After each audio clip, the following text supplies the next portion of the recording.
decided we're going to ban it away. Take the Ashe out of the equation. We don't think that Seraphine is big of a prio. Now the question becomes Vi. We've actually seen G2 move away from this as a priority, but as bot lane has become the focus, how does BLG shift their approach? As Lulu seems to be the first pick here in game one. Yeah, Lulu really, really powerful.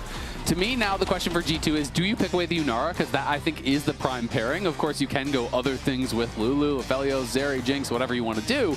But Lulu Yunara is really powerful. And so much of pro play right now has become about these kind of standard duos. You mentioned the Ashe Seraphine. I would say Karma Ezreal. These ones are kind of similar as well. And it really comes down to philosophy on, if one gets picked, do you pick away the other? Which half of the duo do you think is stronger? Some teams will tell you Yunara is the more important half of the duo. Other teams will tell you Lulu is. G2 does not want to allow BLG to have that full bot lane duo.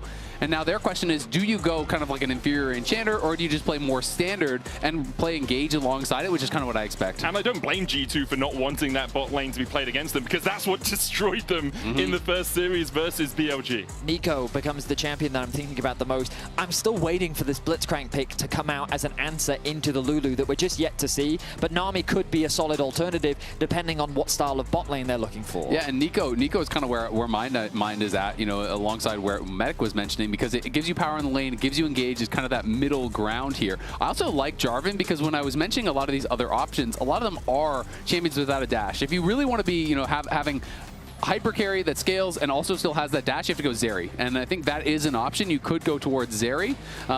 Sivir being hovered here, I would be a little surprised because it is traditionally one of these champions that is very vulnerable to the Jarvan. And when you're picking it early here, there's always the possibility of things like Alistar coming through as well, which you can't actually spell shield that combo. So if G2 wanted to go for engage, you'd already be set up well for a dive comp there in onto this Sivir. I mean, there's going to be a lot of threat, but BLG are already setting themselves up for a very solid front-to-back style of team fight. Poppy. We've seen Poppy come through from Xun multiple times before. We're expecting this to go into the jungle, and it's going to limit some of those more mobile champions that we're seeing in the meta right now. Also limits the impact that Skumon can have. So many times in team fights, he's the guy locking up the front line, locking up the carries, making sure that they can't get into the back of the fight. When you have Xun there on the Poppy, he's just going to be able to stop all of that engaged pressure. And I just think it's so smart because when you have a pick like this, you're already saying, okay, we're drafting Sivir Lulu. You basically have to kill the Sivir or you're not going to win the fights. You know, if you're going through that thought process, okay, well, what do you draft to kill Sivir? You draft dive. What does Poppy kind of pre-counter? Well, it pre-counters dive, right? So I do think it is a really intelligent choice here. And G2, whether they were considering the Alistar or not, are now going to go towards the Nami here. More about the lane power, more about the 2v2. I do think it should give them that winning 2v2, though BLG can just try to play to hit the wave and try to play for wave clear. They don't necessarily have to interact a lot, but generally Nami is going to be considered winning into that Lulu. Now, so far from G2, we've been seeing tank tops.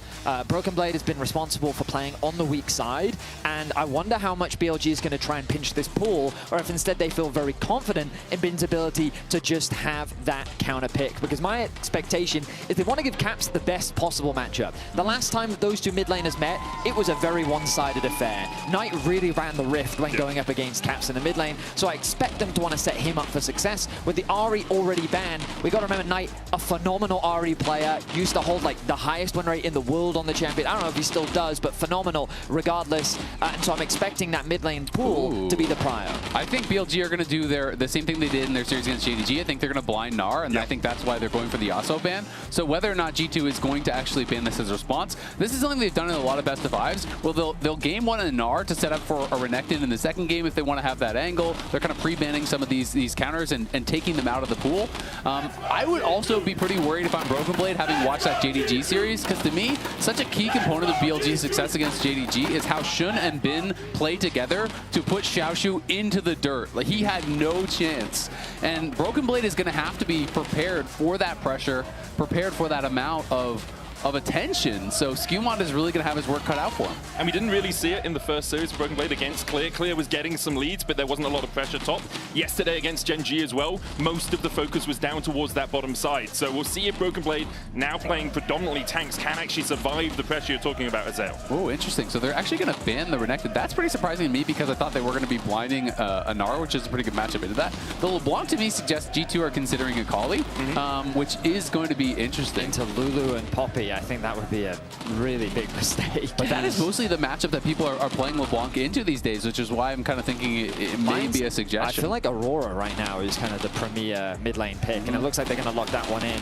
I think they're trying to limit Knight's options to have agency in the mid lane pool, but I think that Knight could just go for something like a Victor. They could go full scaling if they want to, go for the Rod of Ages Victor, have more of a HP, a little bit more, less burst. And here's the thing, we talk about BLG being able to get through their get ahead through their solo lanes, get Bin ahead, put him on a carry, allow him just to dominate the game. BLG can also just team fight really well. They're not the best team fighters in the LPL. I think that goes over to someone like JDG, but still, if you get them to a position where they're even in the late game, everyone on this team can carry. So there is the expected Gnar, but again, I'm a little bit surprised by the Renekton ban. That one Well, it could be very confuses. much what you're saying. So we've seen Broken Blade domestically blind pick that, even if the risk of a Gnar on the other side. and he goes hard. And they're just probably, as you said, they want to keep it for later on in the series. Yeah, it is interesting. But yeah, the Annie Hover right now, we've seen it multiple times into the Aurora matchup. They both do very similar things. Annie has slightly longer range, but Aurora has slightly more versatility. Just in her... Oh, the Yorick slam from Broken Blades. Yorick is actually a very good matchup into Gnar. You know, it's a lot about punishing the Gnar in mini form. I mean, let's be honest, almost all Yorick matchups are going to be about how many morning mists you can hit, right? If you can't hit the E, you don't proc the ghouls onto them, and it becomes, you know, a little bit difficult. But it is a matchup where you can win in the 1v1, where you can draw pressure to the side lanes. And this comp that BLG has drafted is more about playing 5v5 for sure. So this could throw a wrench in the gears a little bit there for G2. That being said, Cage has some funny interactions. You know, sometimes it can be pretty difficult to gank. You know, if you're looking at someone like a Poppy, you can sometimes just kind of cage out the Poppy and just walk straight past. So we'll see if Broken Blade can stay safe and kind of draw pressure onto that side lane. I mean, I will be honest, like, Aurora in general for EU teams is not something that invokes a lot of hope, but Caps did have a very impressive Aurora yesterday. He was able to find some very nice picks, even almost finding a one-shot onto Ruler in the middle lane. And so I'm hoping he can emulate that performance, because all of G2 are going to need to step up compared to what we saw in their last series versus BLG. So if Aurora doesn't give you any hope, may I suggest you just squint your eyes and only look at the nameplate above the Aurora, because I think Caps is a name that does invoke a lot of hope for EU over the years. Well, I'm hoping so, as I mean, yeah, this is a stressful final. The LPL really have ran EU into the ground when it comes to international finals. But G2, they look like a different beast. Let's see how they show up today against their rivals at BLG. For the first time here in the First Stand 2026 finals, we make our way onto Summoner's Rift. G2 with the weight of the entirety of Europe resting upon them. A surprise, to be sure, to see them in this position for BLG. They've been here many times before, but have yet to take the title, yet to claim that first place. Hansama stepping up, Knighton on will be spotted. Hansama just backs away, uses that ward in the middle bush of the lane to know that Viper's waiting as well. I actually really like these cheeky level ones. More and more teams are doing this. For a while at the start of the season, all pro players were just like, well, I guess level ones aren't a thing anymore. You just can't do anything at level 1. And people have realized if you just sprint down to a lane, so what they were expecting was G2 to be playing in this brush here. And if Hans and Labrov are in that side brush, they probably lose flash, and they probably lose a lot of health just from Knight walking in behind them. So I like the attempt there, because Knight gets back, doesn't miss any CS mid, doesn't miss any XP mid. There was really no cost to that, and it could have been a big reward. Absolutely. I'm also very interested in what the jungle early game plan is, because, Azel, you were just mentioning it, how in yesterday's series from BLG, there was a lot of foot top. I've got to interrupt you. We've got breaking news, a special announcement. The MSI and World schedules are now public. You can check out the full schedule on lolesports.com, including the dates for Worlds 2026, with finals at the Barclays Center in New York City. There are also MSI venues, dates, ticket dates, basically everything. Everything you need to start planning for your trips for the 2026 international events. Apart from this one, I would suggest not now coming to Sao Paulo, as today is the last day of First Unless Stand. you live maybe around the corner. Yeah, you can just run around. You can walk around the corner, I guess. Well, we do have a packed house here in Sao Paulo. Hansama taking the short end of the trade. Barrier coming out from Viper. Hansama has to use barrier as well. Heal from Labrov, who is low. Forced underneath the tower, dodges the boomerang blade. But in the end, it's barrier for barrier and heal for heal in the bot lane. Yeah, and honestly, because Labrov still has mana, it's not that bad. Hans did kind of waste his barrier. He popped it when he wasn't actually being hit. Viper was attacking Labrov in that moment. Otherwise, I think it could have gone really well for G2 if he just early popped the barrier when he was actually trading autos. Really smart base from Viper, as well as he recognized he invested all of his mana, a lot of his HP, and junglers are pathing bot. So he has to be really careful. Nice trade from Broken Blade in the top lane 1v1. Yeah, just trading in there with the last rites, and the morning mist connecting allows those ghouls to get the extra chase onto Bit. Perfect timing this base now for Viper. He's going to come back to lane with the Cull. The wave kind of being frozen underneath this tower, but Hans Sama has not had an opportunity to reset. Labrov going to use this opportunity to get back to base himself to replenish both that mana and HP. Will give Hans Sama a slight experience advantage, but yeah, he's going to have to be careful now as the wave is going to be put in an awkward spot, and Xun could fish for an opportunity. Yeah, Xun is going to come on down and see if they can try to punish on this push out. They do have a pink ward there. Yeah, Xun. We'll just spot out Labrov. Labrov will spot out Xun. Now he looks for it. Labrov has to flash away as Xun was looking for the slam into the wall. Viper forced down to 2/3 HP. Skewmon looking for a gank towards mid. Knight hovering the bottom side smartly here, knowing that his jungler's on that side of the map. Caps jumping in, looking for the slow. Knight has to flash the slow from the weirding. Otherwise he could have been caught out, but Skewmon's flashing for the chase.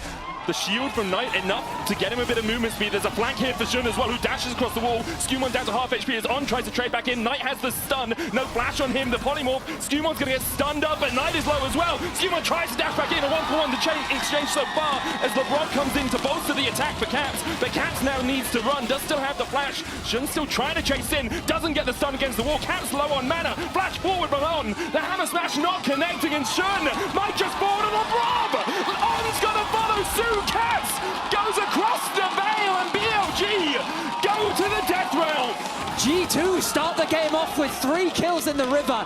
It felt like such a heavy overforce from G2. They didn't even have the numbers advantage to start off that fight. But Labrov James, the man, comes in, makes the plays happen, turns the play in their favor, and G2 find themselves with a 1k gold lead. I mean, it's the slimmest of margins there as well. You know, it looked like it was going to go pretty bad for G2, and you know, they did get first blood on the side of BLG, but then they kept chasing for it, and Broken Blade could be in trouble here. Yeah, needs to try and get out. Broken Blade flashing, but doesn't have much mana. Bin can just chase him down, has the range advantage. He's been put in alcove prison for now. Broken Blade, he's just going to recall. You can also TP out in that position, but Bin not chasing him any further. Yeah, that was a really good flash for Broken Blade because it gave him time for the cooldowns to come back up, so Bin couldn't chase. The initial play, great from Knight. You have to flash the weirding there, otherwise the slow means you're not going to be able to get to your team. Great sidestep comes through, and then this flash over from Xun, but it's the slimmest of margins, misses the stun into the wall there, and that allowed this fight to go on for so much longer, bought so much time for Labrov to arrive. And then watch this next stun from Xun as he goes for the tackle into the wall. If this lands, Caps is just dead to rights.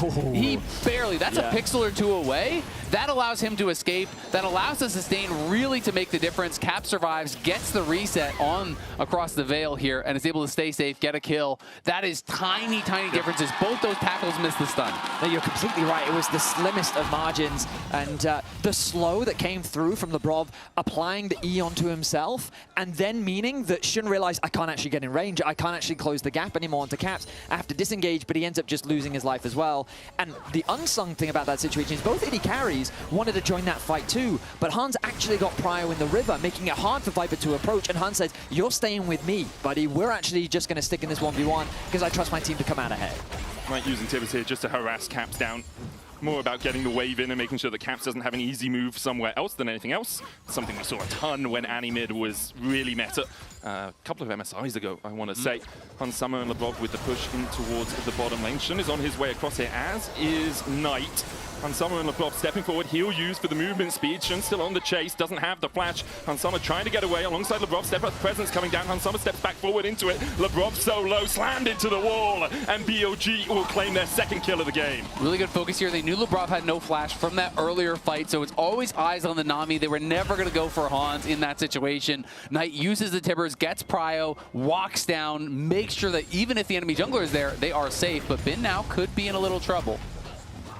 He's not going to overextend. Broken Blade was trying to make him use his E with that Dark Procession to allow Skewmon to come across. But as you say, Bin doesn't need to overextend either. The Maiden is down, that wave's going to push in. Skewmon might look to go behind the tower here. Bin has no flash, there's the Cataclysm. They'll look for the follow-up, but Bin's still very healthy for now. The Ghouls are going to join in. Another Dark Procession. He didn't overextend, but Skewmon still finds him. So while the action is happening on the bot side of the map, Skewmon set his sights on the top side jungle camps. Shun will return to his jungle to find that top side disappeared, but it is Skewmon that's able to make the cross map happen. 4-2, the kills in favor of G2. And that is with Bin playing so respectful. He has early steel caps, he's not overextending at all, but they just have so much terrain creation there to be able to lock him in when he doesn't have the hop. There's just nothing he can do to get away.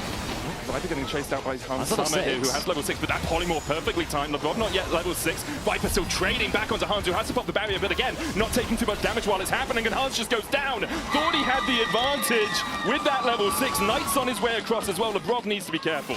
Yeah, that's back-to-back skirmishes on this bot side where Hans hits the barrier when he's not being hit. Shun going for a flash. Heroic charge, Keeper's verdict. Knight hit for the follow-up, but Caps able to get across the wall in time. So we heard from G2 that stylistically, Gen G and BLG are quite different. And on your screen is exactly what you're seeing. BLG don't waste any time. G2 think that with the level advantage they have, it's a good trade for them. But Viper connects double box of the Q onto Hans, and the polymorph timing was perfect, which meant that Hans just wasn't hitting for a very long time. He had the flash available, decided not to commit it. The only saving grace is that it was on that ends up getting the kill. Yeah, I mean, it's the Kaname step. You can't dash into range of the Lulu in that position. You have to play on the edge of the range. You have to pull the Lulu into you. They had the level 6 advantage, but overcommitment there from Hans does get punished and poor use of the barrier. And Hans has been incredible for G2 in these last 2 series. They need him to stay locked in. They need him to have that kind of performance here. They really do, but Shun at the moment leading BLG's charge so consistently, burning these flashes, going in, getting Caps' flash after the play down towards the bottom lane. He has been doing a really good job for BLG, and with BLG having this carousel of junglers, Shun coming back in not only is the glue for the team morale-wise, but also one of the best junglers in the world. As Skewmon has been trying to claim that title over the last couple of days, manages to force out Knight's flash. In my mind, a lot of the series is going to come down to this jungle matchup. Yeah, people like to talk about Shun because BLG has talked about him as a mood maker, as a guy who, you know, is that person who can bring everyone together, keep them positive in reviews, but he is also absolutely one of the very best junglers in the world. In my mind, these are the 2 best performing junglers at this tournament, which whoever wins, you know, you are likely going to be the current best jungler in the world. That is going to be the level of performance we are talking about, as Skewmon had back-to-back incredible performances against Raptor and Canyon, and Shun, last time he fought Skewmon, really got the better of him. So much is going to come down to this jungle matchup. I think they're both just very good at reading the state of the map and recognizing what they can and cannot do. Skewmon demonstrated this game already. Bot gank happening. I'm going to counter invade topside, steal away your camps, and look for a play for myself. But Shun does the exact same thing. Oh, I see Caps looking for a roam, trying to follow the Annie. I'm going to punish you. And they just have such great awareness of the prio that they have in their lanes and the pressure that they're able to implement. No flash. Skewmon knows he doesn't have flash. Knight not knocked up though. He's going to get the stun off. Caps looking to go between the worlds, and Knight is sent back to the fountain. G2's mid-jungle finding their 5th total kill together. 100% kill participation for Skewmon as he makes his presence known on the Rift. He set his sights on bot lane. As Shun is on his way across here, on having to flash away. Skewmon doesn't have the Cataclysm right now. It's still on cooldown, tied away. Viper blocks it with a spell shield. Shun holding on to the steadfast presence. The knock into the wall with a heroic charge, and Skewmon overset on a sliver of HP. Shields enough. The Keeper's verdict finds LeBron guilty, but he'll flash forward to get it. A 1-for-1 so far. Underneath the tower, Viper should be able to chase out LeBron. Shun is coming to help. It will be a 2-for-1 in favor of BLG. LeBron flashes in, does get one back, but at the end of the day, that is your flash to kill off support, and Viper is going to be the one to get the kill. He just made that call, you know what, I'm not getting out regardless, so I am going to take that trade kill. But Shun here was ready for this. The initial play, great from G2. They had already forced Knight's flash with that Cataclysm before, and they know, you know what, even if the knockup doesn't land, red buff slow, that's enough. Caps is going to come in, that's an easy kill. But this play was a little bit telegraphed. You know, G2, look how aggressively they're positioning forward. LeBron is walking so far up, so Shun is just sprinting straight down, and On was holding the wild growth the whole time. And I think the awkward part about it was the wave wasn't quite underneath the tower, so Hans couldn't get involved in the play, and no ulti available on the Jarvan. Think of how different this play could have been if he'd had that ultimate available. BLG just had more resources. You'd committed too much to the play earlier, and it meant that BLG get themselves 2 kills back. Overall, though, still 2 for 2 in kills, so the gold still remains in G2's favor. And it is Caps monstrously fed, a position he wasn't really in last time he went up against BLG, where it was Knight who was running the show in mid lane. And this time, Caps and Skumon really working well together, putting Caps in an incredible spot. Ooh. Aurora is one of these champions that can snowball absolutely out of control. Caps TPing behind. Viper has flash and barrier on, doesn't have the flash or the heal. Hans Sum already down to half HP to pop the barrier as Viper tries to trade in, has the flash away, slowed up. Caps still looking for the chase here, goes between worlds, but can't get close enough to On or Viper, who have extricated themselves incredibly well from this situation. Caps still chasing forward, 2-fold Hex, not enough through the health picks, and the weirding was short. Shun coming across, and Knight coming across too. G2 will back away. Incredible from the BLG bot lane. A big misexecution there from G2. I wonder if Caps' ult was, I wasn't paying attention, if it wasn't actually off cooldown at the start of that play, because I'm surprised that he held onto it for so long. Ends up using it where it doesn't connect onto anyone. Viper's able to flash away to safety, and the idea there could have been huge for G2, but at the end of the day, they misexecute. BLG walk away scot-free. Yeah, Viper played that really well. He knows he can't retreat through Caps. He's got to fight his way out. And he just fought his way through there, held his spell shield for the bubble as that came through from Labrov. And they're able to create enough distance. I think Caps did have the ulti as he TP'd in, but I think he was thinking, all right, they have Sums, they have Sivir, I need to save it for kind of the gap closer to be able to chase him down. But Viper and On played this excellently. BLG note that Skumon's on the top side of the map. That Grub's Call of Death has come out on the screen, so BLG look to put the pressure down here. Shun comes across, forces Hans Summer and Labrov to play a little bit more passively. No flash on Labrov still. I love how much action is happening around bot lane. If it's not the junglers, the mid laners are permanently roaming. If you guys keep your eyes on the minimap at home, you'll notice Knight permanently moves into Fog of War. It is just that threat of, I'm threatening a bot lane roam, I have that possibility, the bot lane has to respect it because my jungle is on the other side of the map. But now that Skumon is pathing towards bot and could potentially cover, he's now being spotted out on this bot side vision. So there's this huge fight over information on the bot side of the map to enable for both teams to look for plays in that area. Skumon on vision here as On walks away from the control ward. It's worth noting that it is going to be an Ardent Sensor rush here from On. So, not needing Mikhails or anything like that this game is going to be able to accelerate Viper even faster here, give more powerful buffs. Obviously, you have to save Polymorph a lot of time defensively, but anytime you can actually throw that onto the Sivir as well, when they're already fed, you're getting a ridiculous amount of attack speed from this Lulu between the buff of the W as well as the Ardent Sensor. On having a great tournament overall, bringing out some of his niche pocket picks, but also just showing how effective he can be. Often memed as a player that can be a little bit inconsistent on or off. It's very easy to make a joke about that name, but over this tournament, I think has been really excelling. I mean, this whole year, I would say he's been really accelerating. Last year, I do think, hey, some of the memes, it's going to happen, right? It is funny. But he has been killing it, both in the LPL, and I felt like yesterday, to me, he was the player of the series, as we can check in on the Coinbase gold grind there, as Viper is up about 1,000 gold, thereabouts. There we go. Is going to be looking pretty strong. Is that a Rift Herald fight? They're sending Broken Blade down to bot. He doesn't have the TP available. Knight will. So the TP advantage, the numbers advantage, should go the way of BLG. G2 wrestling control of the mid lane right now off Viper and On, but very difficult to do into a Sivir. Shun and Skumon just butting heads in the river. Skumon looking for On, will get some damage down onto him. Labrov coming across, and there's the heal out of On. No flash burn, but you take the summoner. Yeah, you don't want to overcommit there, especially with the objective just around the corner. Skumon knows he doesn't have his damage dealers right behind him. He needs to get that prio. Sorry, Betty. Now Bin has had to go down towards the bottom lane, so it's both the people without teleports down in that bottom lane, meaning that G2 have a 4v4. Yeah, they definitely want Knight there with them for the start of the fight. He has flash, he has ult, but Caps is here too. This could be a big fight. On stepping forward, has to flash away. Tidal wave coming out as well. The keeper's verdict only lands onto Labrov and a great acrobrism before he was knocked back. On taken out by Caps. Shun having to flash as Hans Summer continues to play. Chase and flashes forward. Viper caught in the dark procession. The cage around him, a coffin. quick kills come through from G2. BLG wasn't expecting that level of aggression to come through from the G2 squad. Hans Sama steps forward, punishes On. No heal to get him to safety, has to commit the flash, and G2 convert that into more. Bin will do his best to convert it into a tower, but now Knight. Knight with the Tibbers down has to flash the Aqua Prism.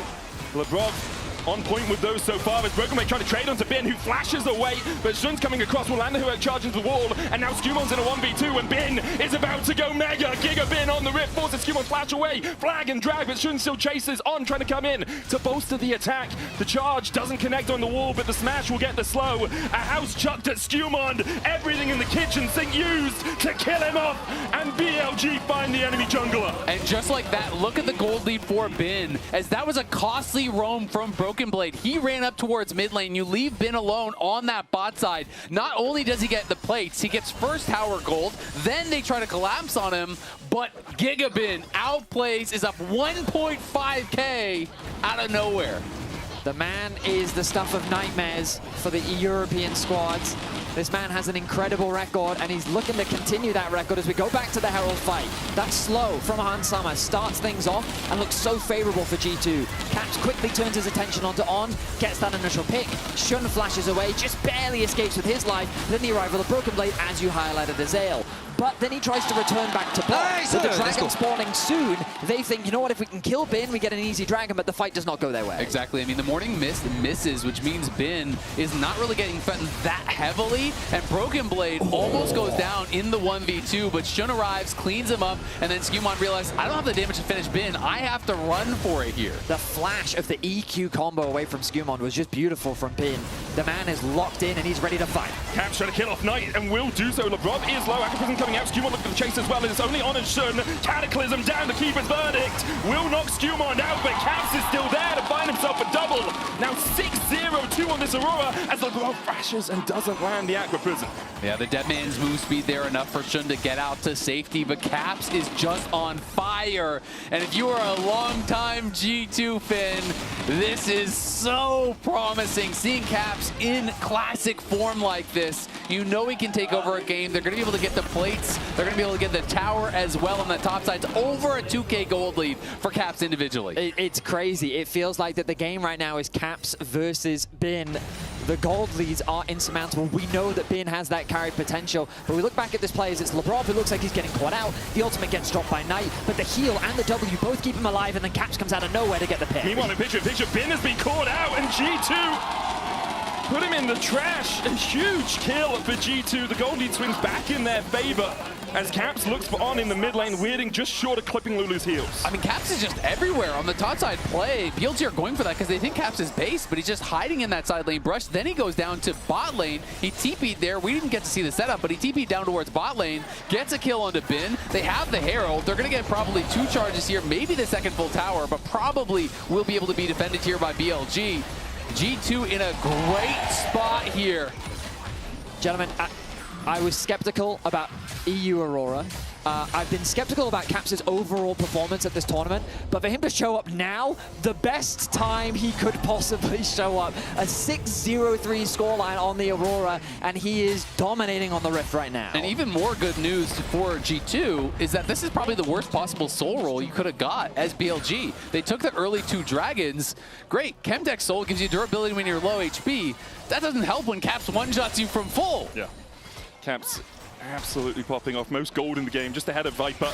Only has about 400 gold lead over Hans Sama. And I mean, Caps, he does not have... Oh, hang on a minute, Shun. Steadfast person coming down, TP as well. They're Trying to committed wait. to this. Looking for it. Can't quite land the knockup, and because of that, Shouldn't just able to walk away. But I mentioned it earlier, like, Caps versus LPL has not been a good track record for him. If you look at the international finals where he's met them, they are 0-6. But right now, that's on because the Baron's just been started. Bin has no TP. He's down towards the bottom side. Shun does have the flash and can get into the pit. Has to keep his verdict as well. Easy way to turn this into a numbers advantage for BLG. Knight holding on to the Tibbers. Flipping this? No flash for him. Skumon still in the pit with G2. Broken Blade trying to keep Viper at bay.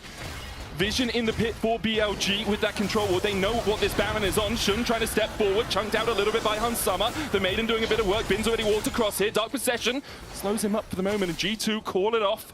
as BLG were able to rebut them. I like the attempt, though, from G2. They had already committed to that play when they saw Shun on the top side. You've already spent your TP, so try to draw them up. And hey, we saw on overstep at that Herald fight, if that had happened from BLG, if there's a little bit of an overstep, you get a kill. Maybe it turns into a wipe, maybe it turns into a Baron. They don't flip it, though, which is the important thing. Look at mid lane. Shun and Knight threatening a play. And some Caps need to get out of here. Steadfast presence used between worlds goes Caps, and they escape with the ability to get out of there. This Just game that is stressful. There is so much action happening on the Viper's Rift. using like on the hunt for the chase. Like we have like 10 graphics that we wanted to bring up through this game. I had a really good joke at the start of the series that I wanted to bring up, but there's been action the entire time. Okay. Well, 40 seconds until the Dragon, so we're not going to have that much time because both teams need to get back to base. They need to spend what gold they can. Look at the items on Viper as Knight might be caught out. Dark Possession going down. Knight does have the flash using Tibbers, uses his flash to get out. Shun here as well to try and defend his mid laner. Skewman and the Brob on the chase. We'll try and chunk out Shun as much as they can before this Drake does come up. Bin chasing Caps out towards the top side, flashing forward. Caps able to use the rocket belt to get himself away from that mini Gnar who was about to turn Mega. That is actually huge. Caps didn't have to use a flash for his own, and Bin used that flash, and they keep putting pressure on a Knight, forcing him to use defensive flashes. Viper doesn't dodge the flag and drag, flashes away, but the Cataclysm will follow. The Wild Growth, though, Viper still goes down. Skewmon able to flash away, and Shun is chunked out to half. The flag and drag out from Skewmon now, but Hans Summer steps forward immediately, cleansed away with the Mikhails from the stun out of Knight. Such good timing from LeBron. That could have been deadly. Yeah, that is great for G2. They're going to be able to grab this Dragon, no problem. I just love the pressure that they're putting on. Viper needed to flash that initial engage. He held the flash late. The Cataclysm is there to follow. And even with On behind him, it is not enough to keep Viper alive. The thing that has shocked me the most about this game is when they played against Gen G, my biggest praise for them was their discipline, their control. But now, their aggression, they are matching BLG in their choice for violence. And right now on the Rift, it is 12 kills to 7, 19 kills in 23 minutes. Both these teams are ready to fist fight on the Rift, and BLG, they are not holding back any punches. I mean, this is a game now that is so much about Bin for BLG. You know, you look at the experience advantages. Knight has been put so far down. We can go back to this initial play. That is the Mega Blast Cone getting in. You know, he had to flash early. He does not. The Lulu makes it look a little bit closer than you would have wanted for G2, but even with that Lulu there, they can't stay alive. And I mean, Knight is just falling so far behind. He can't get experience. He's not getting farm. He hasn't gotten any kills. You know, he is down 2 full levels on Caps. He can't play in the side lanes. Every time he goes there, he is just getting ganked, forced to use flash defensively. That is the most important tool for any. You want to be looking for these flash multi-man engages. I think the thing for BLG, though, is although you're 1.4k behind, you do still have 2 Drakes, so there's no soul point coming up quickly for G2. And you still have, as you said, Azael, Bin on his Gnar. You still have the possibility of a G2 versus the LPL, G2 versus Bin moment of a massive Gnar in a fight, and you've got enough follow-up to make sure that G2 just die before they have the opportunity to react. And despite the fact that Knight is down 2 levels, Bin is up 2 levels on Broken Blade. You know, he's about to hit 17 here, obviously highest level in the game by a lot, has been playing very heavily through side lanes, you know, up over 11 CS per minute or thereabouts as Caps is getting some help here. This is trouble for Bin. So Bin has teleport, tidal wave used by LeBron. There's the TP. LeBron flashing with the Agribism, and they will find Bin. He tries to trade back in, gets the Gnar into the wall, gets the stun, follows it with the wall of the barrier, enough to keep Hans Summer alive. He dashes across the wall, and Bin almost buried Hans Summer. But G2 were able to find the kill. BLG now collapses, going to use the TP to get in here. Shun has to go onto Hans Summer, dashes in, gets the hammer shot down. Agribism again, Hans Summer still surviving. On taken down to half HP. Skewman tries to trade towards the top side. Viper caught out in the Cataclysm. On trying to escape the between worlds. The Caps has put him in, but they just can't get away. BLG thought they were collapsing, and G2 said, you could collapse now. Shun tries to escape, but G2 will not give him an inch. They find the aces. G2 win out on the bot side. Skewman solo killed Viper there as he tried to collapse on the play, and that is what made all the difference here. Bin almost has the monster outplay, gets 3 summoners, nearly takes down Hans, and they were thinking, you know what, G2 spent too much. We can win this fight. We can collapse. Hans survives, but watch Skewman. He catches off the AD carry. Shouldn't just walk through the brush. So Viper's thinking, of course it's safe. My jungler just saw, but they didn't have vision on Skewmond. The timing there was perfect from Skewmond. He kills off Viper, a solo kill in the middle of a fight. There are a couple of little subtle things as well, such as the bubble connecting onto the Lulu, meaning that Hans Sama can live for longer. The fact that Caps gains access onto the backline, Broken Blade isolating Knight. Xun was kind of a one-man army on the backline doing everything that he could, but it was not enough as G2 gets an ace against BLG. And in the picture-in-picture, we saw Bin actually chasing Broken Blade out here. Bin did use his jump, now has another BB, no flash, but Caps is on the collapse, and Bin doesn't really have the reinforcements yet. Viper and On now joining with their top laner. And G2 will call off the fight. BLG able to reinforce in time. But G2 getting further and further ahead here. I mean, the entire gold lead still really is Caps, so if BLG can get fights 4v4 somehow where Caps is in a side lane, you know, it's going to look a lot better for them. But Bin really doesn't have much of a lead anymore at this point. And G2, it does feel like they are, you know, that one big fight away from breaking this game open, from being able to get a team fight win, from being able to get that Baron. But Caps has got to stay really on point because he has been incredible. He is the entire gold lead.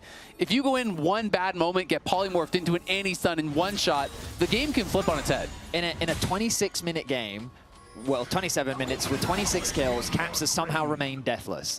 He has constantly played at the very edge, and we have to think back all the way to those very first few kills in the river where he lived with like 50 HP. A single auto attack, a single stun could have changed the entire dynamic of this game, but he has leveraged that early lead to perfection, and they're looking to close out game one. God. Dragon spawning in 30 seconds. He has 3 fully completed items with the upgraded boots as well. He is a hard man to kill, level 16.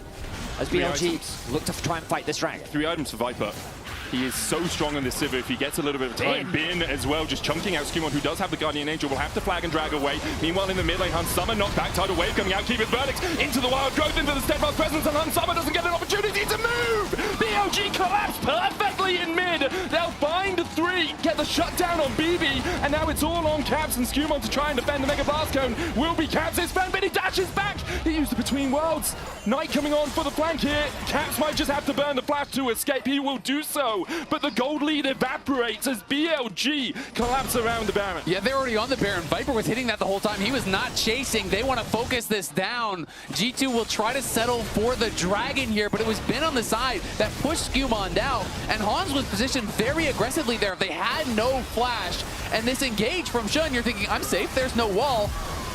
Charges in, knocks him up, Wild Growth to change it, and just not being able to get anything done there. Just perfect chain from BLG. I think Bin's impact in the fight, as you highlighted, was just so monstrous. He did not stop clicking forward. He was just setting his sights on any opponent that was in front of him. Auto, doing so much damage. And with the damage build that he's gone for, that Mini-Gnar can run down anyone. With the Baron, BLG say to G2, we're not down and out just yet. Definitely not. I mean, Xun has been on fire. 11 out of 12 KP. This guy has been a part of everything, has been finding plays left, right, and center. And he is very tanky. Obviously, Caps is mega fed, but still, the people that are going to be hitting Xun, it's mostly physical damage. And he has the full Randuin's plus that Dead Man's Complete. He is a very tanky jungle Poppy here at this point. And you already touched on Viper. You know, he's working on his 4th item, got so much gold off of that series of plays. And all Knight really needs to do is land a stun. Yes, he's not had the greatest of performances, but at this point, Viper and Bin are your damage dealers. You just need to provide utility onto the right target, and you can still be game impactful. They set their sights on the bot tier 2. There's not much that G2 can do to clear this out against the double cannons. This tower is soon to fall.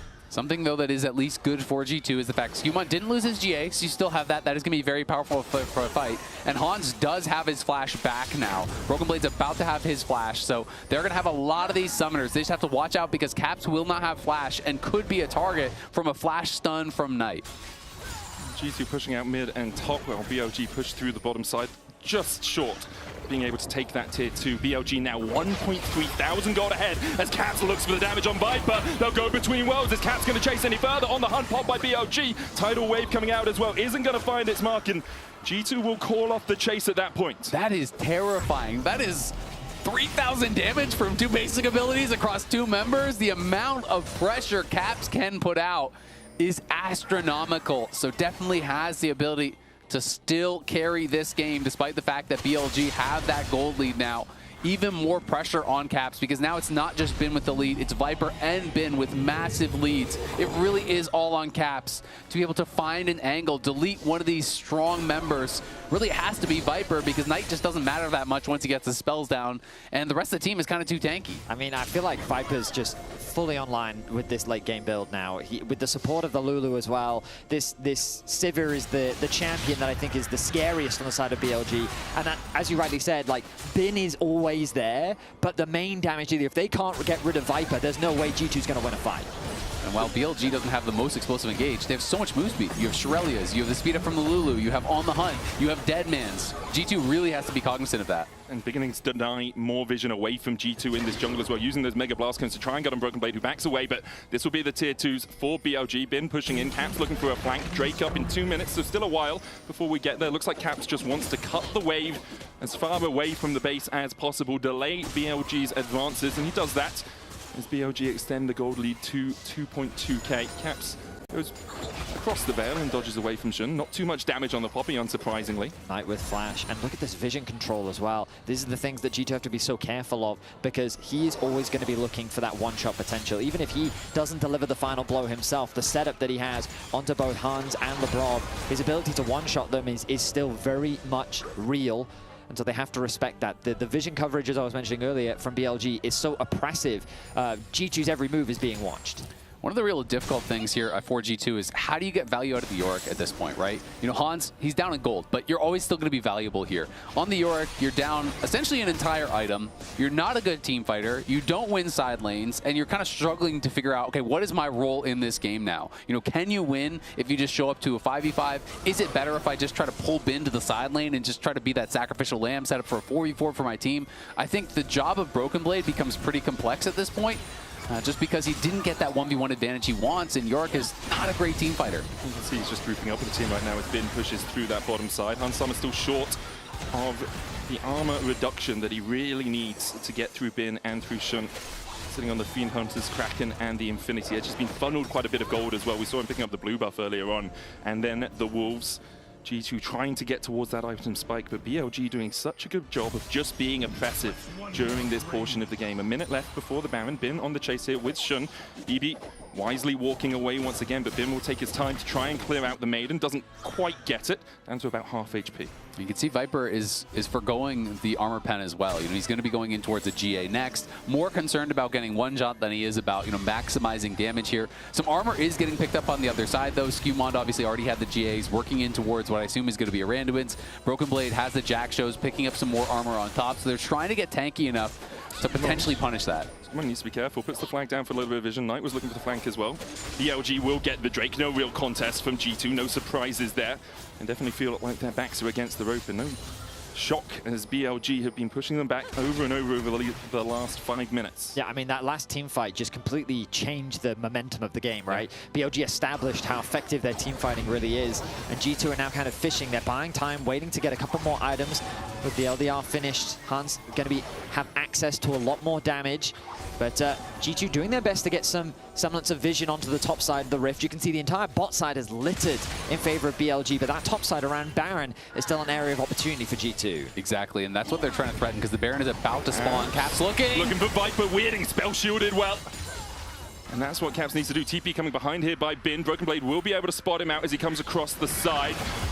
G2 still looking for the fight. Knight is not here. This is a 4v3 in favor of G2. Skewmon looking for a flank now as Viper and On begin to collapse upon him. Bin doing the same. Knight now able to join up with BLG, and G2 pulled the trigger, but they fired a blank. BLG still chasing onto Skewmon. Flag and drag. Flash over from Bin. Broken Blade is here for the Dark Possession, and Skewmon will have to flash away to escape the clutches of BLG.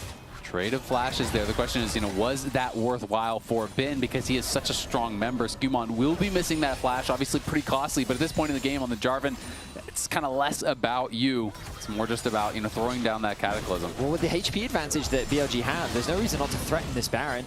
Xun's going to get a little bit of health back from the Scuttle Crab. They've now claimed full vision control around the river. See how difficult it is for G2 to actually approach. Caps is fishing.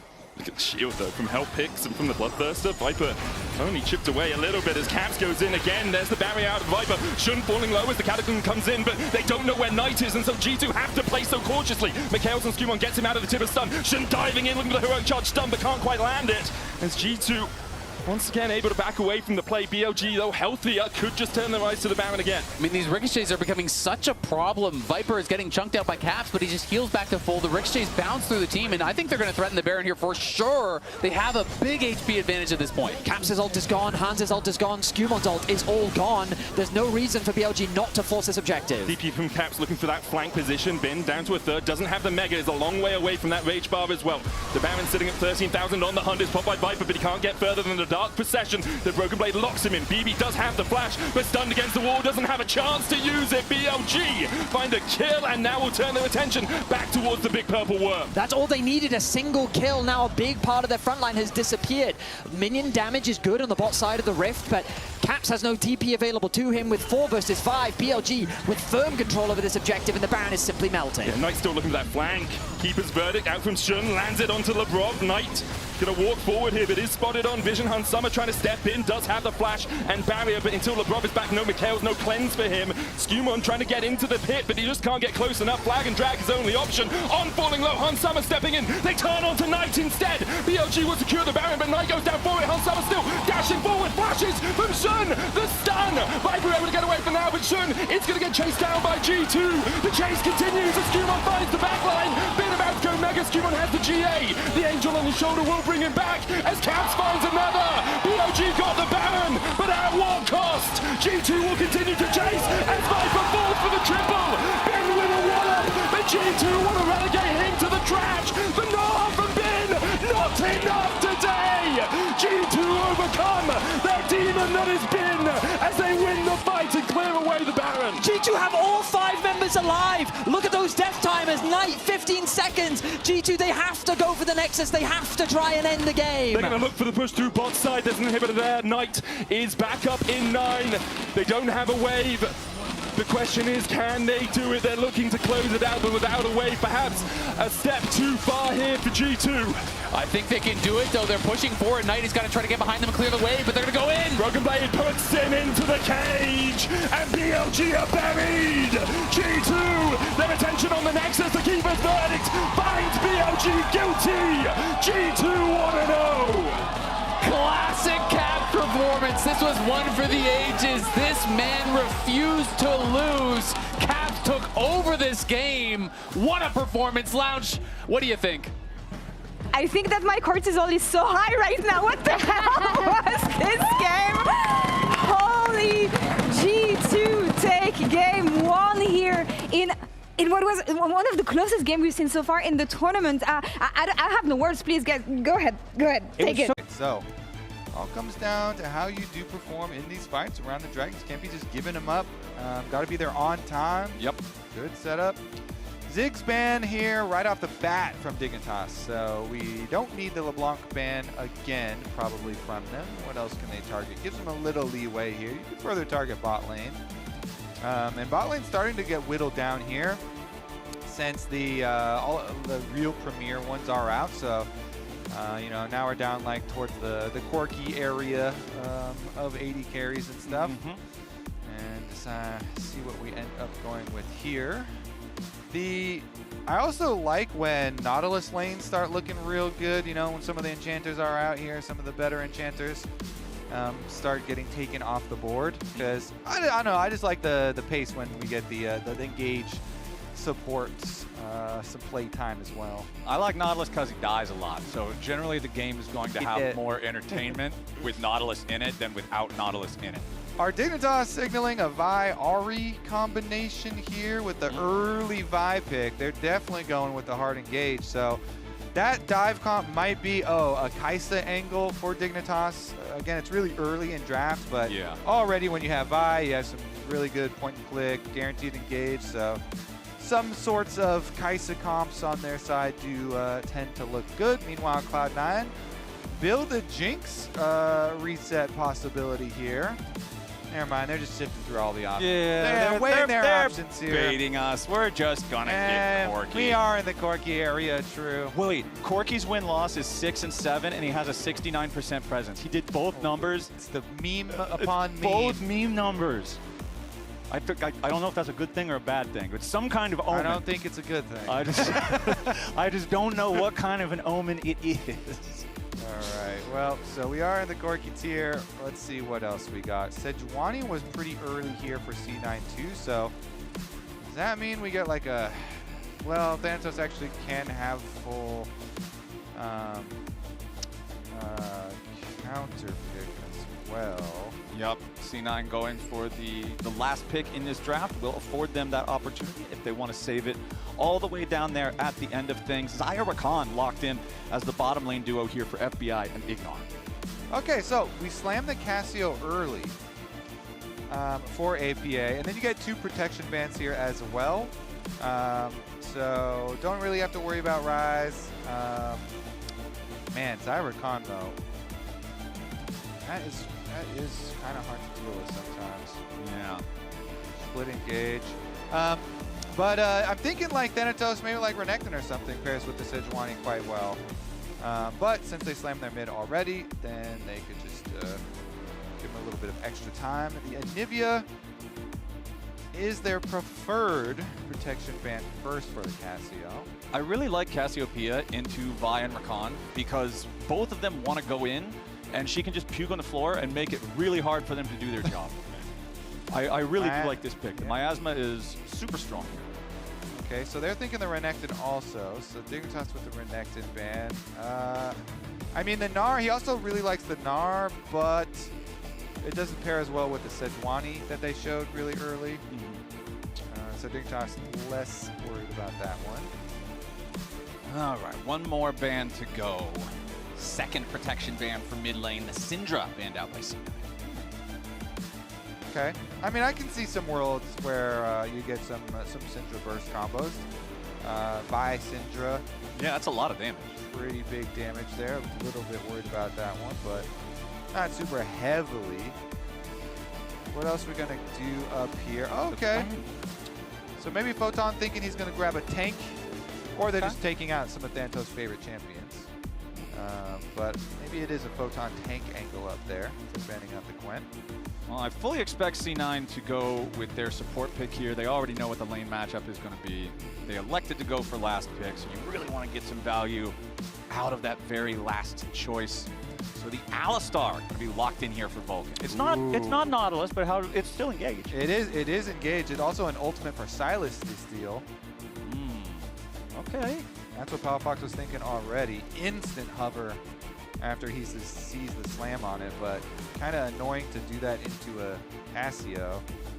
He said the Miasma's annoying already, so definitely would be rough for him too.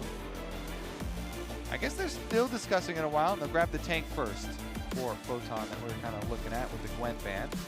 I mean, building up a really nice 5-on-5 comp here for Dig. Again, so many, I mean, these games have been who's going to win the fights around Dragon, who's going to be able to stack these dragons. So get yourself a Xayah Rakan to build around and a very beefy front line. Yep. Is this Gnar just a shout out to the Thanatos Gnar that we're talking about? Probably, I would expect. And there you go. Round out the team comp with a nice control mage, good range, good scaling. Yep. There we go. Instantly slam the expected Gnar, and we're going to have a pretty fair fight here in game number 3 to determine the final result of this series. Yeah, both of these squads look like they will be happy to have those bottom side river team fights around these dragons that have been so important in both games thus far. I just had producers get in my ear and tell me that if Dignitas wins this game, it will be the first time they've beaten C9 in a series since summer of 2017. 2017! That was the first year that I was a professional commentator. That was pre-COVID, holy moly. Yeah, that is that long ago. It has been over 3,000 days since Dignitas has beaten C9 in a series. Who's ready for history? Who's here? It Chat? would be absolutely Holy moly. crazy for Dignitas to pull that off. And it's not like Dignitas, I mean, we were even talking about it at the start of the day. It's not like this is a team that can't get any wins versus anybody. They've put up individual game wins against some of the toughest competitors in the league. They just haven't been able to get it across the finish line and win a full series. So if they could be the first ones to put a loss on Cloud9's record, that'd be crazy. It certainly would. Dignitas, do they have it in them? They've got a good team fight. If they can get Xayah and Victor scaling, Minions have spawned. definitely have some good chances. Cloud9 also have, you know, like we said, pretty fair fight here. Pretty good options on their side. And I do think, wait a second, they're wrapping around on Blabber here. Level 1. Okay, nobody going to see him. He's staying very Nobody's quiet. going to get any early exchanges going on. Just the ward, and Blabber's probably going to assume. Okay, a Let's little see. bit of miscoordination there as Vulcan headbutts Dignitas away from the Foss bomb that was in the air from Zven. Gotta get that coordination synced up. FBI pops an early barrier just for the trading. Junglers starting on opposite sides of the map here in this one. Red buff for each of them.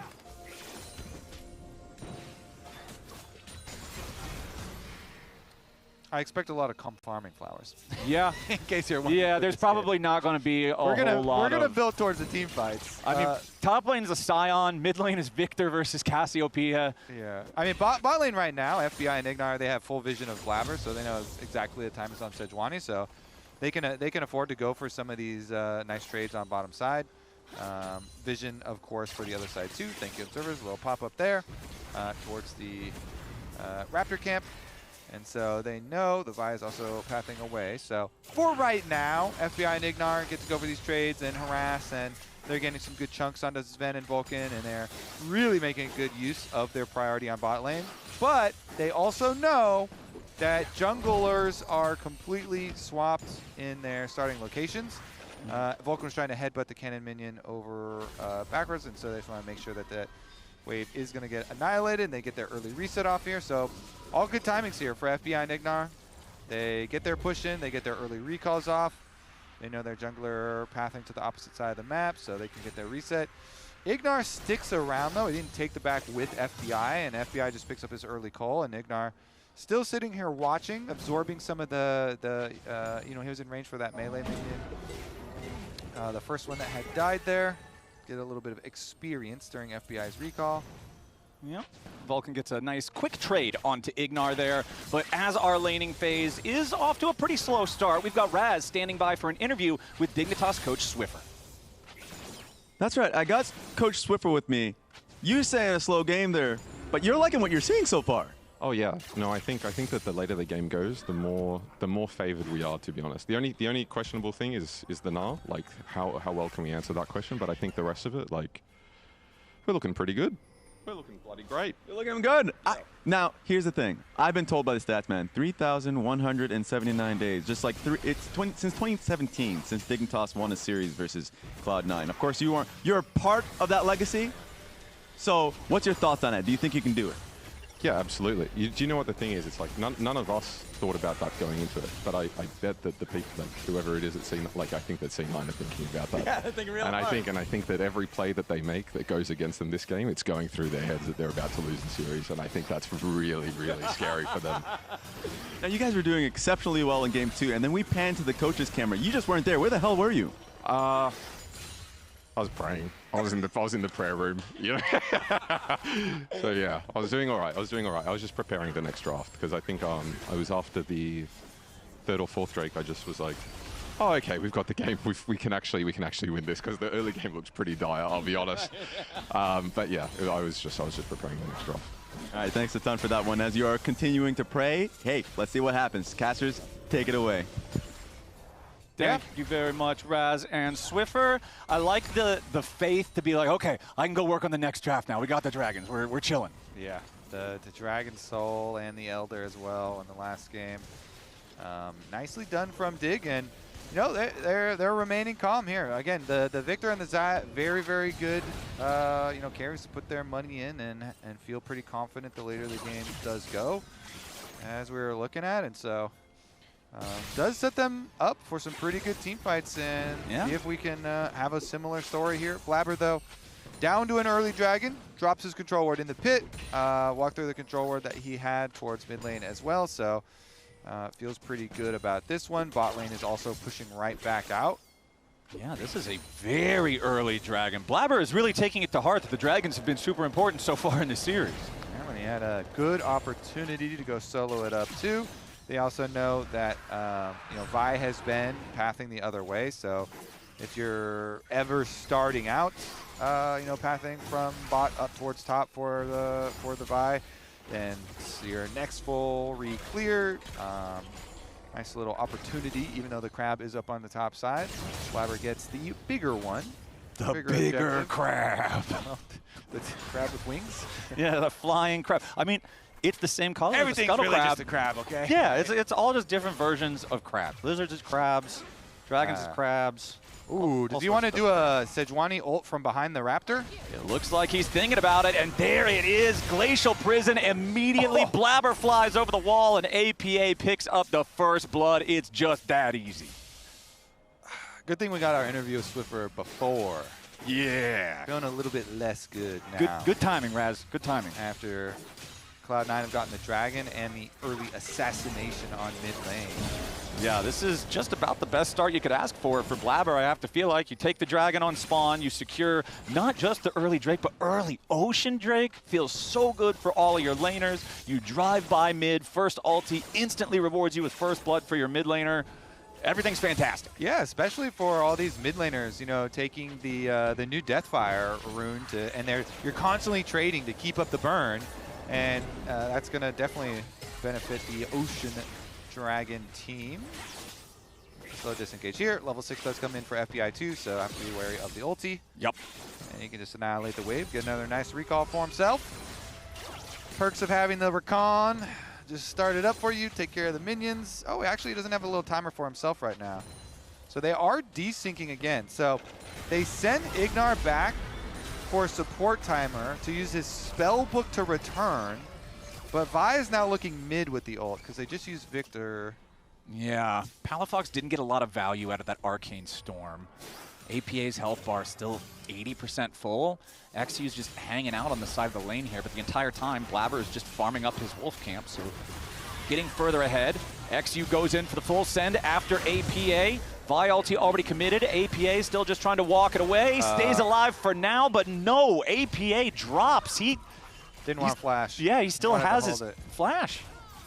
Okay. He thought he could tank the damage, but they just run him down. Yeah, I was Deathfire burning him. I was honestly expecting the flash there, but not going to happen. All right, Photon making his way into the river up here, as XU did want to start up the grubs, but since Blabber is in the neighborhood, he's going to put a stop to that, take over this objective himself. Grub number 1 already secured. And with Thanatos already forcing the wave into the tier 1 turret up in topside, Photon has to return over to that. So it's pretty difficult for Dignitas to try to do anything about this grub take. So that's going to be both early neutral objectives going C9's way.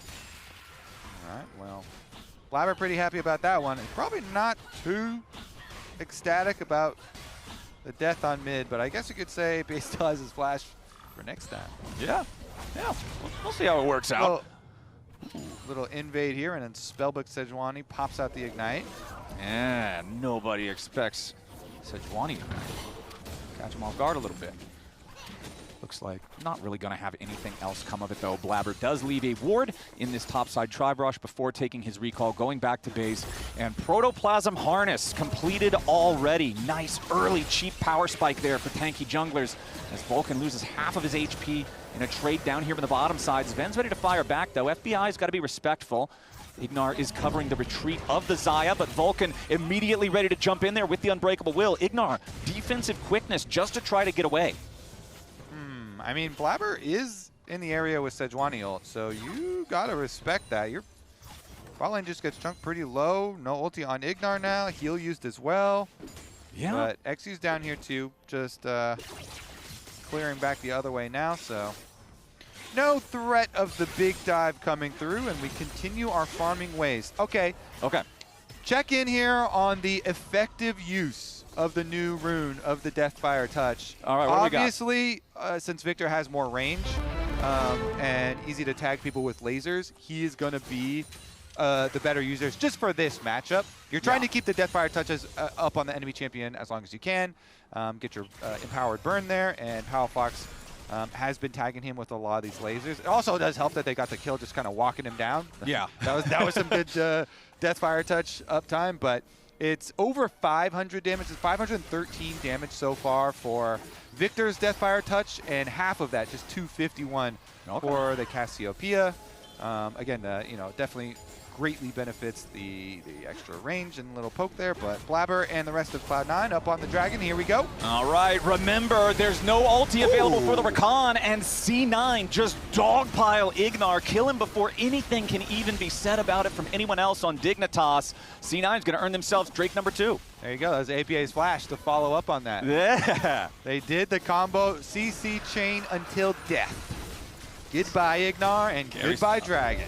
Yeah, and you can see the timer on the scoreboard. Only just now is Ignar's ultimate coming back off of cooldown from the earlier play in the bottom lane. So well timed from C9, being able to earn themselves an extra objective, an extra kill, punishing that window.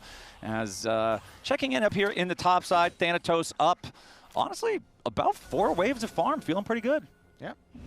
The Gnar question, again, was one that Swiffer was a little bit worried about. See how well they can answer that. Thanatos, a Gnar specialist. Yeah.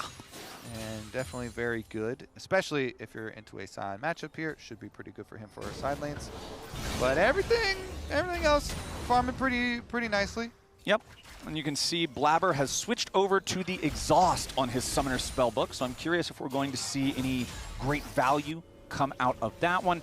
You can see quest completed there for him as he cleared out that red buff as well, so feeling pretty good. Again, I mentioned it offhandedly earlier, but Protoplasm Harness, this thing just feels good to build as a tanky jungler. It gives you so much survivability, and it costs about as much as, I don't know, McDouble. It's really cheap. Yeah, I mean, I love the support items being built by junglers, as you say, so cheap and still extremely effective. Mainly the tank junglers, but oh, here we go, Vulcan. Yeah, Vulcan with the flash engage, pulverize into the headbutt, knocks FBI back. Sven valking forward, needs a little bit more damage, but can't quite find it. Blabber arrives, throws out the Glacial Prison. Ignar and FBI both surviving with less than half HP remaining, as Palafox also showed up there with a teleport, was immediately exhausted by Blabber as soon as he arrived.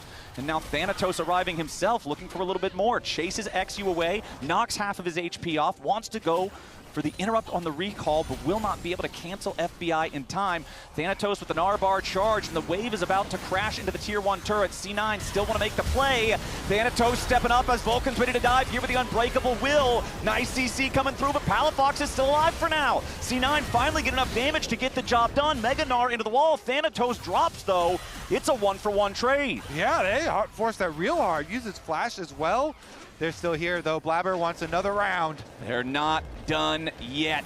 Teleport coming in. They want to bring APA down to the party, get the Cassiopeia involved. Minion wave about to crash into the turret, and C9 is going to go right back in for a re-dive. Sven gets the kill. XU falls. Both of them go over to Sven. That's more of what C9 was wanting. There they go. They repeat. They get the kills. Photon comes in way later with the teleport. The channel time here, I mean, it eventually arrives. He did push the extra wave in on top side, so denied a bit of minions there, but yeah, Cloud9 just gonna keep it up. All right, so they're the ones who teleport top lane down first. They wanted to make use of it. They go in. The flashes are used. That's why they delayed it so long for Dignitas. They use both of these flashes here, and Palafox is actually able to stay alive a fairly long time. In the end, Cloud9 do get him, but it costs the one for one there. So Victor down, 4 Gnar being down, and then the repeat dive here, even with the teleport being channeled by Sion, is a lot later, is going to take a significant amount of time, and APA is already here. So you look at the minimap, now is when he changes over. Sion was recalling, changes it into the teleport, but play is already over. Minions moved. Nice. Okay, nice. Really good. And okay, right back to live, and we got ourselves another fight. Ignar barely hanging on here, down to about 250 HP as C9 make a move to invade the enemy jungle. You can see Blabber stealing the blue buff away from XU, and he's not done yet. Now he wants to play for a little bit of Gromp gaming, but Dignitas will force him back. XU will at least take the small camp. Okay, trying to defend as much as they can for the jungle. Cloud9 now. In the past, for this series, we've had gold on one side, dragons on the other side. Now we've got gold and dragons on the same side, Flowers. Feels really good for C9. Feels really bad for Dignitas, because now that next dragon is spawning just 30 seconds from now, as Vulcan tanking up here on the front lines, but C9 got to be careful. Rift Herald down to 3,000 HP, but a lot of burst into Vulcan. They might just be able to burn through the ultimate. Rift Herald secured by Blabber. Vulcan still incredibly low. Laser from Palafox doesn't quite have enough damage until Ignar shows up to guarantee it. Blabber hops in the Herald to try to get away. The rest of Dignitas still looking for more as they find the angle on the Zven, continue chasing, but Zven goes on a rampage and brings XU with him. It's a messy one up here in the top side river. It is, and in order to calculate who's winning, you have to take into account the bottom side was pushing there for Thanatos, getting a lot of money in the solo lane for Cloud9, so you still see the gold number go up, and Blabber took the Rift Herald out. He used it both as an exit and to get the mid turret. So in the play, they got the turret. They're still going for a little bit of a fight up here. APA in the 2v1, but the extra kills go to Dignitas. It's still dragon number 3 for Cloud9. Plus they got the minions bomb side. Plus they got the turret in mid lane.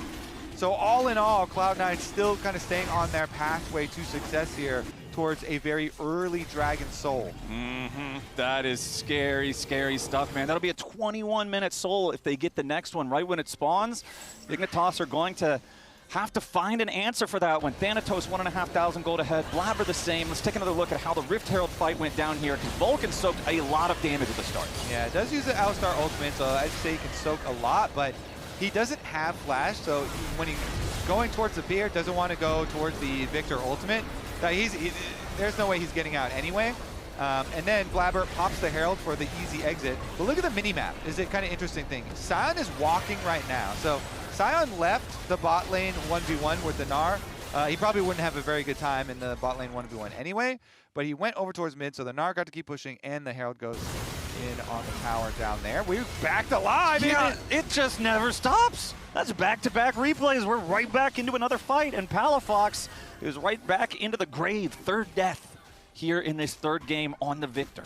All right, Thanatos, 1.5. Wait a second. They're going to yoink this Gromp. Nothing that any of Dignitas can do, even though XU on buy was kind of on the other side, kind of hovering there. The map is just so hard to bring back under control, and you're just losing all of your turrets. You have no side lane pressure. The Gnar is just going to be so annoying here with all the speed, Boots of Swiftness. Yeah. Trinity Force done, as well as the extra mallet here too for Thanatos. So Fleet footwork on top of it. yeah, it's just very difficult to keep them pinned down, and Cloud9 doing a very good job ballooning this gold lead with the 3 towers to them. Whoa, Thanatos is hopping right in onto them. Yeah, Thanatos looking to make a play, but then immediately has to flash out to keep himself safe. However, Blabber arrives on the side of the fight, ready to keep things going. FBI and Ignar both getting away for now, but Vulcan is also still looking. Finds XU off to the side, but there's nobody else around on C9 to really continue doing a whole lot with it. Vulcan now cosplaying as a raptor, stuck inside the chicken pit, but the rest of C9 arrives, gonna make sure they get their support out of there. Wow, really trying to force super hard here for Cloud9. They can't get FBI. They get his ult, they get his flash, as well as Ignar's flash, but gonna have to retreat right back to the side lanes to get those pushing again. Attempt at the pick, unsuccessful, but you can see kind of the idea that they were going with there, as Blabber was kind of coming down from the other side. Not able to find much of anything though, so they can just return to the easy plan. Push your side lanes in first. You've got all 3 outer towers down. Dignitas have no safe area to traverse between, and so then you can set up another early move for yourselves. Okay, APA finds himself in a bit of a compromised position here against Photon as XU swoops in. They need a little bit more burst damage to finish off the mid laner, and they get it done. Palafox even arrives to make sure that the money goes over to one of the carries. Nice pick from Dig. Okay, teleport invested here for Dignitas, and they do leave open an extra lane, which Thanatos will dismantle shortly. But like you say, getting the shutdown into the Victor here. If they can get to 2 items, it's actually really good to have both the Liandry's and the Deathfire, since you're against a lot of health stackers here with Gnar, Sejuani, and the Alistar. Cassiopeia too. God of Ages. Even Cassiopeia. All right, C9 Whoa, are pretty early. Here we go. Yeah, pretty early. It's 5 seconds after the thing spawned, and they're already going after it. Can't be a lot earlier than that. And it's pretty tough. And I think it might even just go their way. Vibe would have to just charge right in, queue over, maybe Photon. Even then, they don't have time. Yeah, I really like this from C9. You've got Cassiopeia. You know you have so much Baron damage, so they just full send it and secure the Baron 20 minutes into the game. But now Dignitas is trying to take a fight on the back end of things. Photon soaking damage here in the front line as Vulcan creates space for the rest of C9. Thanatos trying to get away for now. He has the Gnar bar charge, but he's so low on HP. FBI's already got the kill onto Vulcan. Nice petrifying gaze from APA to buy a little bit more time for C9 to try to escape. But Photon arrives into the back. He finds his way towards Sven. Decimating Smash not going to hit because the flash over the wall from the C980 carry. But Dignitas are going to get another one. That's Baron for C9 very early, but Dignitas kill 3. Yeah, it's negative play already, and the big part is you have bounties on the map, so you can slingshot here for Dignitas, get some objective bounties afterwards. It is certainly not worth doing the Baron like that if you're going to give up 3 kills and control of the map. With the new season, the gold value from the Baron has been cut. The experience value has been cut, and objective bounties in the aftermath are going to go a long way for Dignitas. They are confident in their scaling. You have to be very careful about giving money back over to this team. How about giving dragons over to this team? Not only was it the disaster of losing your Baron buffs, of losing the 3 kills, of then losing those objective bounties, but now Dignitas has control over the dragon. That 21-minute soul that I was talking about earlier, wave goodbye to that one. Dignitas secure the objective, and they even get everybody out. For now. For now, okay. Blabber looking to at least get some kind of a punish here. APA does plenty of damage on this Cassiopeia, but Photon is a very tanky boy. XU and FBI have to be concerned about Thanatos and Sven off to the left side of the fight here at the same time. Photon likely to fall. XU even lower. Stays alive for now, though, as they continue piling towards Photon. APA is going to take the kill on that one, but Sven also down. Palafox picking up a kill on the enemy 80 carry. I mean, 1 for 1, yeah, Cloud9 are trying to extend the play and chase them further. Can they get more than just the 1? Yeah, it's looking like Blabber's got a great angle to hold these guys in position as APA flashes over the wall there, but the miasma FBI drops. Now Ignar is about to fall to the Twin Fangs as well. A double kill for APA. If he can get the 3rd one here, that's going to be so big, but no, Palafox stays alive. Okay, wow, another extended play, another objective down. But the chase kills here for Cloud9 boost the gold back to being positive after that play. And so the big thing they're losing out, of course, is the timer for the Dragon Soul that you were mentioning, but also just the further timer in the game. You've got 2.5 items for FBI Xayah. You hit your 2 items, and you're stacking your Dark Seal there for the Victor, for Palafox as well. So the carries, the danger here, threatening ones on the side of Dignitas, still making use of that time, of that money that goes their way. Cloud9 getting a little risky with it. Yeah, well, Blabber's got every available toy in the Happy Meal in his inventory. He's got 3 good, cheap items already locked in there on that Sejuani. He was a big part of being able to run down Dignitas there, find more off the back end of that play. So we'll see if C9 can continue accelerating their way forward. Blabber goes in, finds the ulti, lands it onto FBI, but there's no follow-up damage here just yet. Palafox tanking a ton, finally drops. Ignar's got to be careful here, but meanwhile on the side of the fight, XU makes his way into the back line. Sven barely hanging on for now. Blabber also super low, but XU couldn't get his target.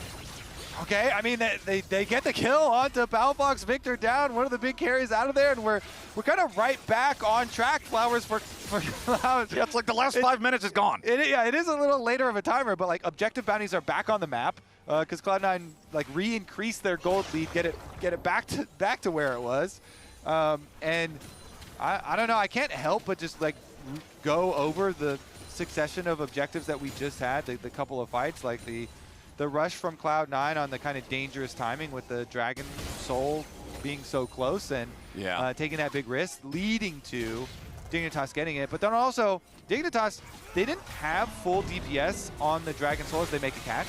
Yeah, let's see if they can get this all the way there. XU sidesteps the Glacial Prison. Ignar still looking for an opportunity as Photon creates some space with the Decimating Smash. Dignitas managed to keep everybody alive. 90 seconds until Baron respawns, 2 minutes until another potential Dragon Soul for C9. I mean, so Dignitas, we're going back in time through these objectives for the last 5 minutes or whatever to get to this point. They clearly didn't feel the extra pressure of like burning that dragon quickly, because they just had the Vi and the Scion on it, and they didn't have other members. They were just kind of dealing with the minion waves instead, and that kind of allowed Cloud9 to extend the play, get the chase down, a couple more kills, then like rebuff up the gold lead. And so now we're back into another spot here where we're going to come down. It's only a minute until the next Dragon Soul opportunity. I still think Dignitas definitely have some winnable setups for them, even being down now 5,000 gold heading into this one, because they have the 2.5 items on both of their carries with like the half penetrations. It's just that now it's harder because they did give over all the extra kills to Cloud9. That was enough money to fund the full 3 atom power spikes for APA and Sven, and a full Lord Doms definitely goes a long way. These rockets are going to be very painful, and Cassio, as you mentioned, is like kind of tanky, as well as putting out a very big amount of damage now and having the 2-level lead as well for the time being. Definitely goes a long way for Cloud9. So they're once again feeling very good about the setup for a Dragon Soul fight. See if they can bring this one home.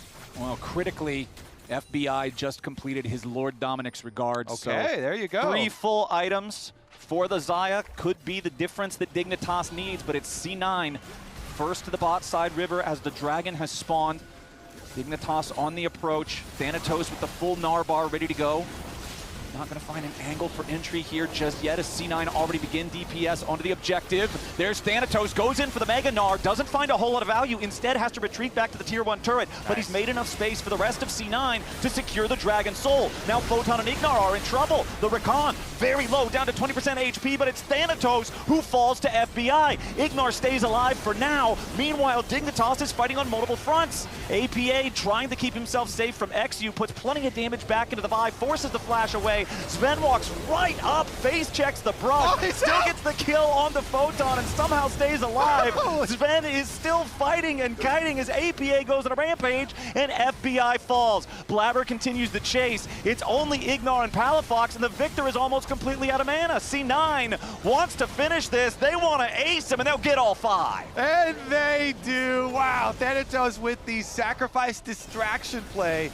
Look, he jumps into the back line to go straight and put pressure onto Victor, and trying to get FBI a little bit here, and does get the pullback, just not into the wall on FBI, but it does get it onto Palafox, and then they get the Michaelis. And Thanatos' whole plan, he had his flash ready to go right to the turret, so flash going in, distract away the carries so that his team can still get the Dragon and get the Dragon Soul.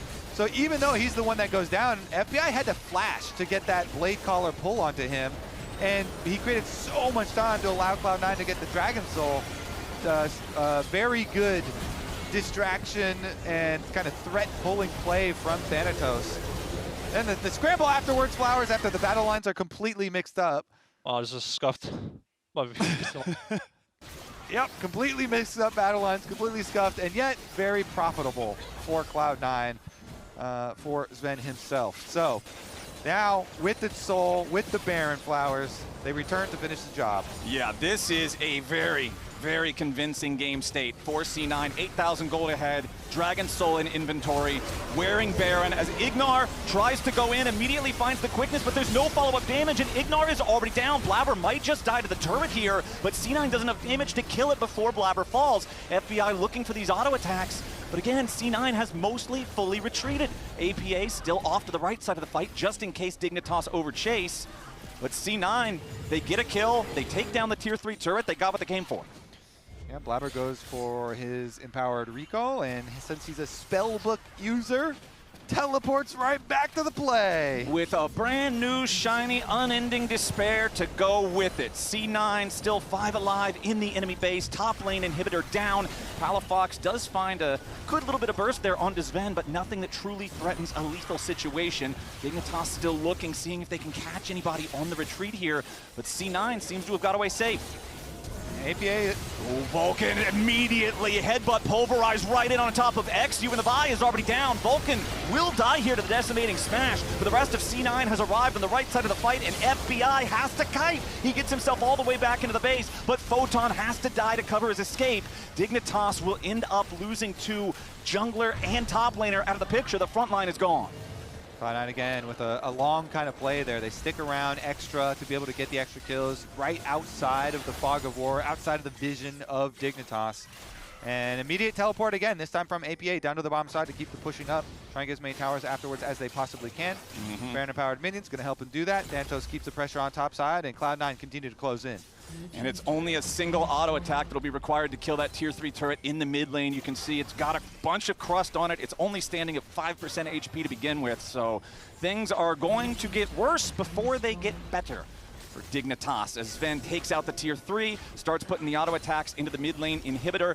That one's not going to stand much longer. Thanatos walks over to guarantee that they can force that down. So now it's only bottom lane still standing with the inhib intact for Dignitas. Photon back alive now. Dig has all 5 men, but they've really only got one more chance, one last fight if they want to try to make their stand here. Thanatos with an R-bar charge. It's Dignitas full sending after Sven, but Vulcan's doing a good job peeling for his AD carry. The Corki not under any true threat as the Nexus turrets fall. The first is already out of the picture. The second will be the next target. Baron-empowered minions already in position here as Dignitas have to run back into the fountain, try to get whatever healing they can, but the base is quickly evaporating. C9 going for their series-ending push right here. Photon and Palafox trying to stand and defend. XU also bursted low. Sven goes on a rampage and Palafox falls. Photon will be a double kill for the Corki as FBI at least gets some damage back. He's trying to outfight this, but Thanatos is done. He will end the game, take the Nexus. C9 win the series 2-1. Yeah, a little spicy flash with the blade caller at the end there. Or didn't even have to use the flash, but Thanatos says, oh, okay, we're going to hit Nexus now. Getting a little dicey, and Cloud9 will finish it 2-1. It will not be the 3,000-day sequence breaker today. Dignitas will continue searching for that elusive first series win. They showed that they have what it takes. They've taken games off of top teams so far, but it still just hasn't come together in a meaningful way for Dignitas to win a series. Cloud9, on the other hand, though, 5-0 now. They're loving where they're at in the league. They certainly are. Feels good to be on top, Flowers. And Dignitas, of course, you know, as they say, individual games, but they really got to piece together a series win if they want to make it into playoffs, and time is running out for them. But time looks good for APA, so let's throw it down to Emily, who is ready